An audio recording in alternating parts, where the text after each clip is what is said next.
7টি। কোরআনুল কারীমে আল্লাহ তাআলা বলেন, লাইসাল বিররা আন তুওয়াল্লু ওয়াজুহাকুম কিবালাল মাশরিকি ওয়াল মাগরিব ওয়ালাকিন্নাল বিররা মান আমানা বিল্লাহি ওয়াল ইয়াউমিল আখির ওয়াল মালাইকাতি ওয়াল কিতাবি ওয়ান নাবিয়্যিন। আল্লাহ তাআলা বলেন, লাইসাল বিররা আন তুওয়াল্লু ওয়াজুহাকুম কিবালাল মাশরিকি ওয়াল মাগরিব, তোমরা পূর্বে এবং পশ্চিমে তোমাদের মুখ ঘুরানোর কোনো কল্যাণ নেই। তার মানে হলো কাবা শরীফের পশ্চিমে যারা আছে তারা পূর্ব দিকে ঘুরে নামাজ পড়ে ইবাদত করে, আর কাবা শরীফের পূর্ব দিকে আমরা যারা আছি আমরা পশ্চিম দিকে ঘুরে নামাজ পড়ি কি করি না? তাহলে নামাজ পড়া এটা একটা আমল। আল্লাহ বলছেন এটাতে কোনো কল্যাণ নেই।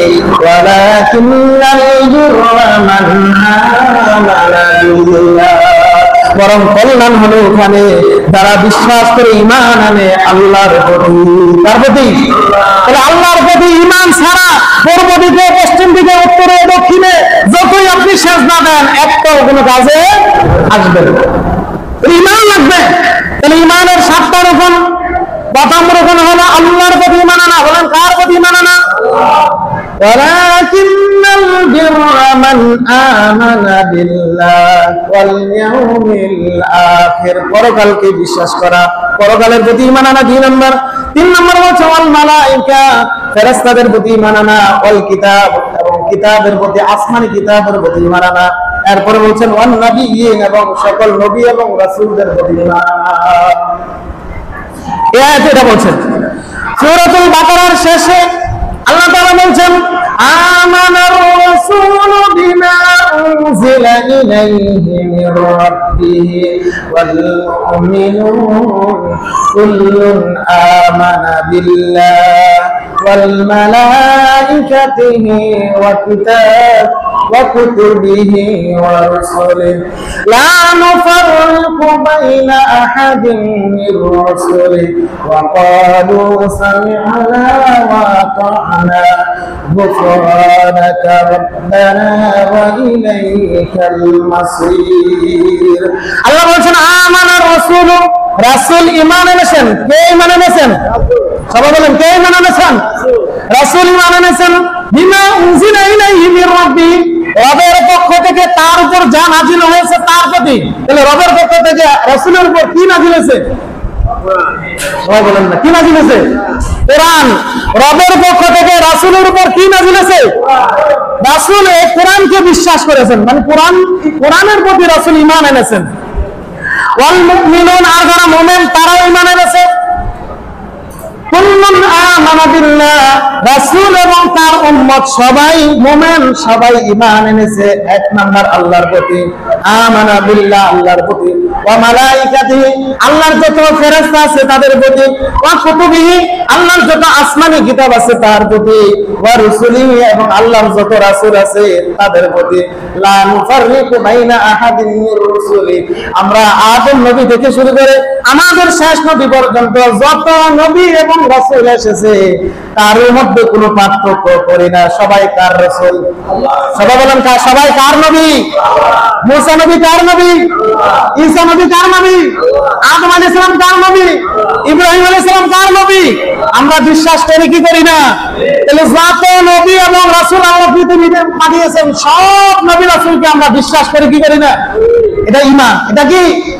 সব নবী রাসূলকে আপনি বিশ্বাস করতে হবে, ঈমান আনতে হবে তাদের প্রতি। কিন্তু তাদের শরীয়ত মানা যাবে না।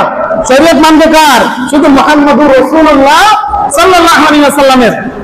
এর আগে যত নবী এসেছিলেন সব নবী এবং রাসূলদেরকে আমরা বিশ্বাস করি, তাদের প্রতি আমাদের পূর্ণ 100% ঈমান আছে, কিন্তু আমরা শরীয়ত মানবো একমাত্র কার? নবী মুহাম্মদুর রাসূলুল্লাহ সাল্লাল্লাহু আলাইহি ওয়াসাল্লাম। তাহলে এই দুইটা আয়াতের মধ্যে আল্লাহ রাব্বুল আলামিন আমাদেরকে বলে জানিয়ে দিলেন ঈমানের রুকন হলো 7টি। 1 নাম্বার হলো আল ঈমান বিল্লাহ, আল্লাহর প্রতি ঈমান আনা। ঈমানের 1 নাম্বার রুকন কি? সবাই বলেন 1 নাম্বার রুকন কি? 2 নাম্বার আল ঈমান বির রাসূল, রাসূল সাল্লাল্লাহু আলাইহি ওয়াসাল্লামের প্রতি ঈমান আনা। শুধু রাসূল না, আদম নবী থেকে শুরু করে নবী পর্যন্ত যত নবী এবং রাসূল এসেছেন, আমরা 1,02,24,000 বলবো না, যতজন নবী আল্লাহ পাঠিয়েছেন কোন সংখ্যা আমাদের জানা নাই, যত নবী এবং রাসূল পাঠিয়েছেন সবার প্রতি আমরা ঈমান আনলাম। 2 নাম্বার। 3 নাম্বার আল ঈমানু বি মালাইকাতি, আল্লাহ যত ফেরেশতা সব ফেরেশতাদের প্রতি আমরা ঈমান আনলাম। 4 নাম্বার ওয়া ইয়াউমিল আখির, আল ঈমানু বি ইয়াউমিল আখির, আখিরাতের প্রতি।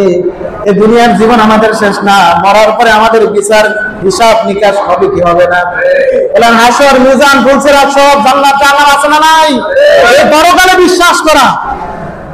5 নাম্বার হলো, আর 6 নাম্বার হলো আল ঈমানু বিল বা'স, মৃত্যুর পরে আবার আল্লাহ আমাদেরকে জীবিত করবেন। যারা নাস্তিক তারা মনে করে মৃত্যুর পরে আমরা মাটি হয়ে যাব, শেষ, আর কোনো কিছু নাই। কিন্তু আমরা যারা ঈমানদার আমরা মনে করি মৃত্যুর পরে আল্লাহ আমাদেরকে আবার জিন্দা করবে কি করবে না, মুনকার নাকির কবরের মধ্যে প্রশ্ন করবে কি করবে না,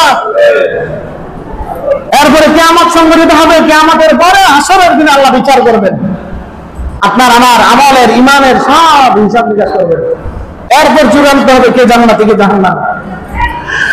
7 নম্বর হলো আল ঈমানু বিল কদরি খাইরিহি ওয়া শাররিহি, তাকদীরের ভালো মন্দের প্রতি ঈমান আনা। আপনার আমার জীবনে যা ঘটে সব আপনার আমার তাকদীরে আছিল, এই তাকদীরটার ভালো যা খারাপ যা সব তার পক্ষ থেকে হয়। আপনার ভালো যা হয়েছে তাও আল্লাহর পক্ষ থেকে, খারাপ যা হয় তাও তার পক্ষ থেকে। সুতরাং এই 7টা বিষয়, আল্লাহর প্রতি ঈমান আনা, রাসূলের প্রতি ঈমান আনা, ফেরেশতাদের প্রতি ঈমান আনা, আসমানি কিতাবের প্রতি ঈমান আনা, ফেরেশতাদের প্রতি ঈমান আনা, আখিরাতের প্রতি ঈমান আনা, মৃত্যুর পর পুনরায় আবার জীবিত করা হবে এর প্রতি ঈমান আনা, এবং তাকদীরের ভালো মন্দের প্রতি ঈমান আনা। এই 7টা ঈমানের রূপন, এর মধ্যে একটাও যদি কেউ অস্বীকার করে সে ঈমানদার না কাফের। সবাই বলেন ঈমানদার না কাফের? তাহলে বাংলার জমিনে যারা নাস্তিক আছে তারা কি ঈমানদার নাকি কাফের?